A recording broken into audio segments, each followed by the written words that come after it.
मेरे निहायत ही वाजिब अल एहतराम बुजुर्गों, दोस्त अजीज, हमारे सिंध से हमारे हजूर क़िबला आलम के सजन साईं के स्टेज के हुस्न हजरत अल्लामा मौलाना मुफ्ती अब्दुल रहीम साहब नोडेरा से तशरीफ लाए हैं। इसके साथ बलोचिस्तान जिला सोबतपुर से 3 दोस्त रब नवाज ताहिरी साहब तशरीफ लाए। हमारे बहुत ही काबिल एहतराम दोस्त हजरत अल्लामा मौलाना डॉक्टर गुलाम गौस साहब ताहिरी फैसलाबाद से तशरीफ लाए हैं। इसी तरीके से हमारे बहुत ही मुअज़्ज़ज़ खुलफाए कराम इस्लामाबाद से, पिशावर से, सागरी से, पूरे पंजाब से जो साथी आए हैं उनकी खिदमत में खुशामदीद है और उनका शुक्रिया अदा करता हूं कि उन्होंने हमारी हौसला अफजाई की और हमारी महफिल को 4 चांद लगाए। हम उसका तहे दिल से शुक्रिया अदा करते हैं। दुआ है कि अल्लाह तबारक व तआला की बारगाह में कि या इलाही उनका यहाँ आना अपनी बारगाह में कबूल फरमाए। खुद इज्जत वाले हैं, दूसरों को इज्जत से नवाजते हैं। अल्लाह ताला हमेशा इनको और इनके पूरे घराने को इज्जत वाला रखे और हम सबको अल्लाह ताला मरते दम तक इस्तिकामत से रखे, दीन पे इस्तिकामत से रखे। हमारे हजूर क़िबला शाह साहब रहमतुल्लाह अलैह जिनका हम ये उर्स मना रहे हैं,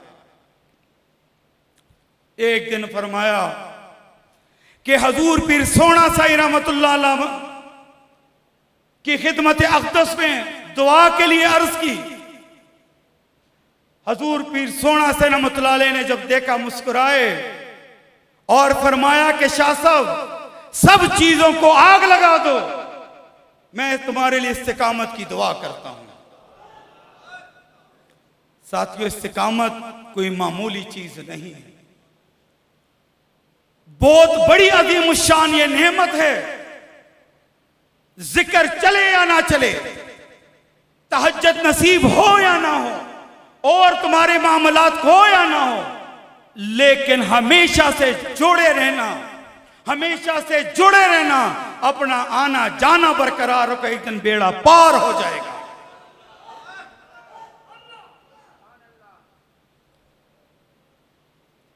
हमारे हुजूर क़िबला आलम महबूब सजन साईं मदद फरमाते हैं कि फकीरों अपना आना जाना रखो, मुहम्मदी बबर शेर बन के रहो। क्यों कि तुम एक कामल मुर्शद रखने वाले हो।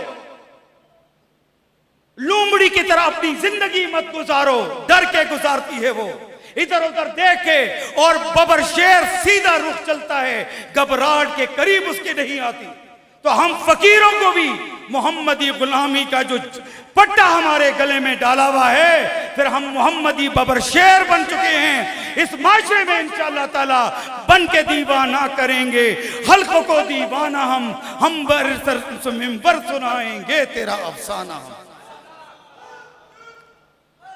फरमाया हमारे हुजूर क़िबला आलम ने कि इस्तिकामत रखो, आना जाना रखो, अपने दिलों को साफ रखो, अपने गुमानों को अच्छा रखो, बदनीयतें मत रखो, दूसरों के लिए आसानियां पैदा करो, दूसरों से प्यार किया करो, उनके लिए आसानियां पैदा करो, तब जाके तुम्हें अपने मुर्शिद का फैज़ मिलेगा।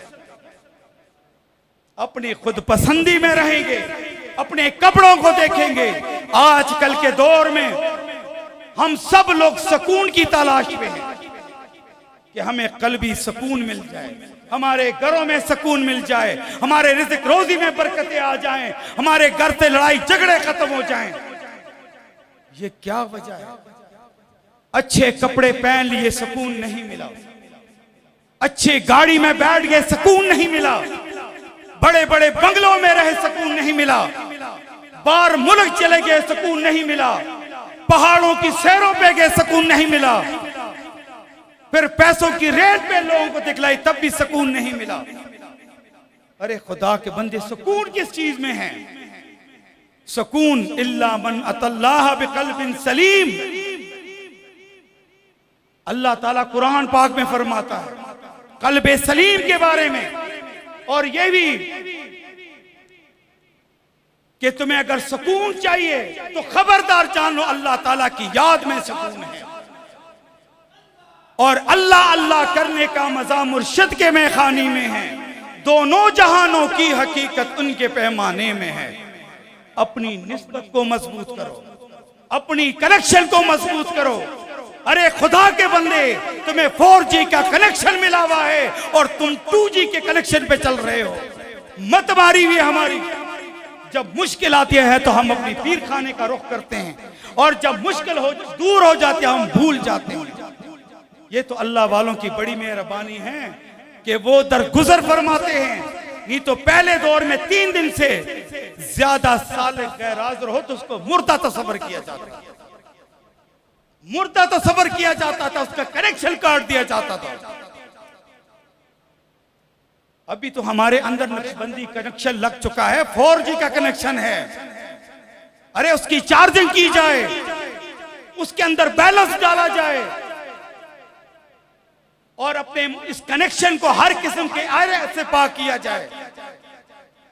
तुम्हारा फिर राब्ता मदीने वाले के साथ डायरेक्ट हो जाएगा। जो तैबा से मंगाई जाती है, सीनों में छुपाई जाती है, तौहीद के में प्यालों से नहीं नजरों से पिलाई जाती है। ये नक्शबंदी का कनेक्शन हमारे हजूर की जगह जगह पे मराकज में मिल रहा होता है।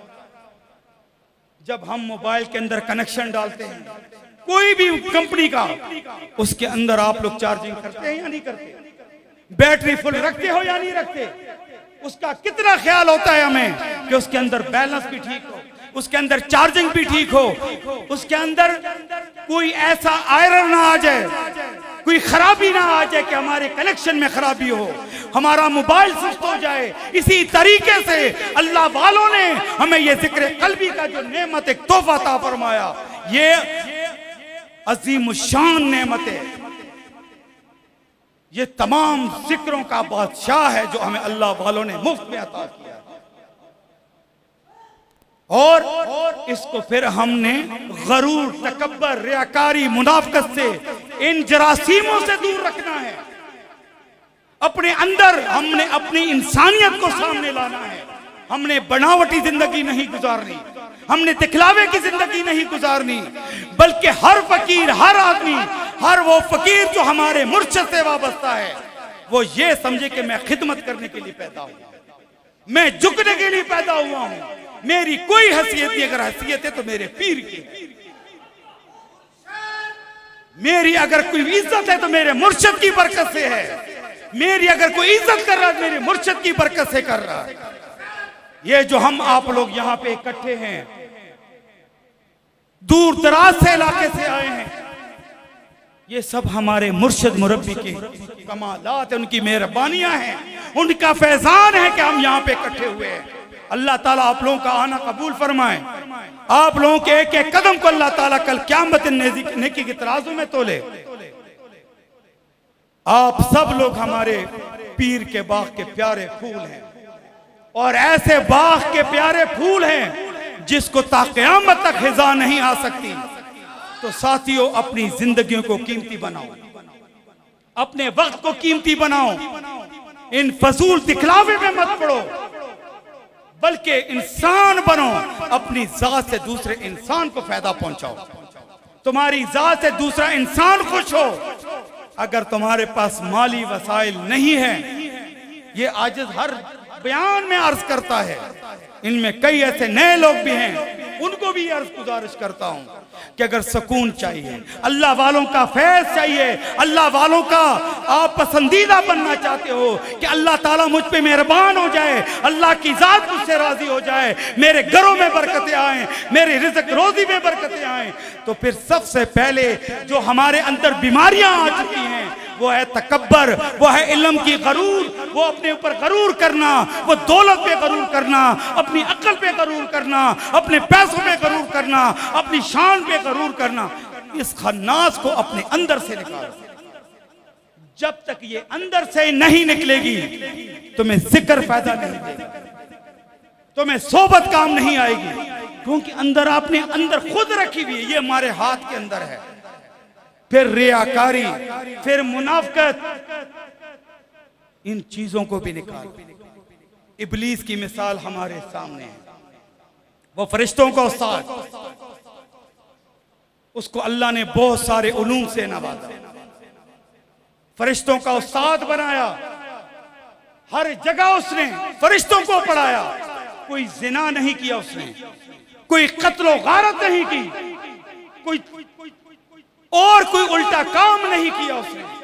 सिर्फ एक जुमला उसने बोला कि मैं आग हूं, यह मट्टी है, मैं सजदा नहीं करता। राइंदा दरगाह बन चुका। तकब्बर अल्लाह ताला को सख्त नापसंद है, गरूर अल्लाह ताला को सख्त नापसंद है।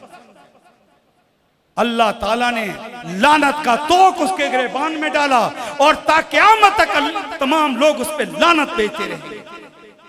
उसने सिर्फ ये जुमला का सोच लो। हम अपनी गिरबानों में कभी तन्हाई में अपना मुहासबा करें, सोचें कहीं ये खराबी हमारे अंदर तो नहीं। हम इंसान हैं, उन्नत से बने हैं, मोहब्बत करने वाले बने हैं। हमारी जात से कोई हमारा पड़ोसी तंग ना हो, हमारी जात से कोई रिश्तेदार तंग ना हो, किसी मुसलमान भाई के दिल आजारी ना हो। इल्म बहुत ज्यादा है, तकारीर बहुत ज्यादा है, पंडों के हिसाब से हर चीज मौजूद है। कमी है तो अमल की है भाई, और अमल उसको अता होगी जो सच्चा दिल से ताले में बोला बन के अपने मुर्शिद के आस्थाने में आएगा। और उसकी सबसे बड़ी मिसाल हमारे हजूर किबला शाह रहमतुल्लाह अलैह जब दरगाह अल्लाहबाद शरीफ रवानगी करते, सखर उतरते या रोड़ी उतरते, दोनों सूरतों में आज उनको हम लेने जाते, पहले हम अल्लाहबाद शरीफ हाजिरी देते। जब स्टेशन से बाहर होते तो बेटा कहते थे कि बेटा बात ज्यादा ना करो, जब अपने यार की दीदार ना कर लूं मुझे सुकून नहीं मिलेगा, फौरी करो, जल्दी करो। चल पड़ते। यकीन जानो जब अल्लाह बात के करीब आते तो हमें फरमाते कि बेटा अपने इल्म को बाहर फेंक के आओ, बाहर फेंक दो इस चीज को, अपनी हैसियत को बाहर फेंक दो। ये मत तसव्वुर करना कि मैं सैयद हूं या फला हूं, ये मारे जाओगे। अपने गरूर को निकालो, अपने कपड़ों को नहीं देखना, अपने हाथों को नहीं देखना। आज जो इनकी सारी की चादर को ओढ़ लो दिल से। अगर ये चीजें अंदर रही तो तुम 100 साल भी यहां रहो तुम्हें फायदा नहीं होगा। और यकीन जानो जब अल्लाहबाद शरीफ करीब पहुंचते तो उन पे एक अजीब सी कैफियत छा जाती, एक अजीब सी कैफियत छा जाती। हमें दर्स दिया कि अपने पीरखाने में जब जाओ तो जितना अदब होगा, जितना तुम्हारी जुबान पे कंट्रोल होगा, जितना तुम्हारे दिल पे कंट्रोल होगा, जितना तुम अपने आज इनके सारी सरफ होगे, उतनी ही तुम्हें तुम्हारा फैजान तुम्हें हिस्सा मिलेगा। ये तो दरो दीवार देखना कोई कमाल नहीं, वहां बैठना कोई कमाल नहीं है। असल तो ये रूहानी ग़िज़ा है जो सिर्फ और सिर्फ तालिबे मौला को मिलती है। बाकी को अल्लाह ताला मौका देता रहता है कि भाई अभी आ जाएगा, अभी रब तो 70 मौत से ज्यादा अपने बंदों से मोहब्बत करता है। तो किस्सा मुख्तसर, जिनका ये उर्स मना रहे, उन्होंने पूरी जिंदगी खिदमत में वक्त गुजारा। आज सुबह भी चंद साथियों से यही मैं गुजारिश कर रहा था, अर्ज कर रहा था कि ये वसफ पैदा करो अपने अंदर कि जिस तरह हमारे हजूर किबला शाह रहमतुल्लाह अलैह ने पूरी जिंदगी जब सेहत थी, लोटा हाथ में होता था और हाथ धोने वाला बर्तन उनके हाथ में था, और जो भी आता फरमाते हैं कि तुम तो वही ताले में मौला बन के आए हो, तुम तो मेरे सर के ताज हो। उनके हाथ धुलाते कि पुत्र आओ हाथ धो लो और खाना खाओ। खुद जाके घर से जो भी पका हुआ होता था वो उनकी खिदमत में पेश करते, जब तक खाते नहीं थे वहां से उठते नहीं थे। वो एक आदमी हो, 2 आदमी हो, 3 आदमी हो, 50 आदमी हो, 100 आदमी हो या 150 बंदे हो, उनकी खिदमत में हर वक्त लगे रहते। आप सब साथी पुराने जितने भी इस चीज के गवाह हैं कि उन्होंने कैसे अपनी मोहब्बत से अपने पीर को राजी किया। ऐसी मोहब्बत की कोशिश करो, तलब रखो। जो तलब रखता है अल्लाह ताला नवाजता है। जो भी बंदा तलब रखेगा उसमें जात पात की कोई कैद नहीं है, कोई हैसियत की कैद नहीं है, सिर्फ तलब सच्ची होनी चाहिए। एक सेकंड नहीं लगता, अल्लाह ताला अता फरमाता है। अपने अंदर इंसानियत को पैदा करो, एक दूसरे को आसानियां पैदा करो, जिक्र करो, आना जाना बरकरार रखो। इंशाअल्लाह ताला जो आपकी नीयत है, जो आपका गुमान है, जो दिल में रख के आया वो अल्लाह ताला जानता है, अल्लाह ताला देखता भी है। इंशाअल्लाह अल्लाह ताला अपनी शान के मुताबिक तुम्हें उससे ज्यादा अता फरमाएगा, क्योंकि अल्लाह के खजाने हम आपके लिए हैं। एक बुजुर्ग फरमाते हैं कि खेतियां सरसब्ज हैं तेरी गिजा के वास्ते, जानवर पैदा किए तेरी वफा के वास्ते, चांद सूरज और सितारे है तेरी जिया के वास्ते, सारा जहां तेरे लिए बस तू खुदा के वास्ते। इंशाअल्लाह ताला जामे बयान हमारे किबला मुफ्ती अब्दुल रहीम साहब मदद अली का होगा। उनकी बयान के लिए हम सब यहाँ इकट्ठे भी हैं। अल्लाह ताला आज इसका कहा आपका सुनना अपनी बारगाह में कबूल और मंजूर फरमाए। अल्लाह ताला हमारे कल्ब में अपनी मोहब्बत अता फरमाए, अपना कुर्ब अता फरमाए। अल्लाह ताला मरते दम तक हम सबको इस्तिकामत भी अता फरमाए। साथियों, ये चंद चीजें अपनी जिंदगी से निकाल दें। गरूर, तकब्बर, रियाकारी, मुनाफकत, बदगुमानी, ये इंतहाई जहर है। तुम्हें अपना तुम्हारा नुकसान होगा, किसी और का नहीं जाएगा। ये तुम्हारे लिए जहर कातिल है। कैंसर से भी बदतर ये बीमारी लग चुकी होती है इंसान के अंदर। और कब्र में तूने अपनी अमाल का हिसाब देना, किसी दूसरे का नहीं देना। इसलिए अपने अंदर जाके देखो। बुराई देखनी तो अपने अंदर की देखो, बदगुमानी करने तो अपनी नफ्स से बदगुमान हो। ये चीजें दूर करो अपने अंदर से कि हमारी जिंदगी कीमती हो जाए। और ऐसे वक्त तेजी के साथ गुजर रहा है कि पता ही नहीं चलता साल कैसे गुजर चुका, 2 साल कैसे गुजर चुके, जैसे एक लम्हे की बात हो। अल्लाह ताला हमें अक्ल सलीम अता फरमाए, अल्लाह ताला हमें कल्बे सलीम अता फरमाए। अक्ल माश हमारे पास बहुत है, अक्ल सलीम की कमी है। अल्लाह ताला हम सबको अमल की तौफीक अता फरमाए। वमा लेना।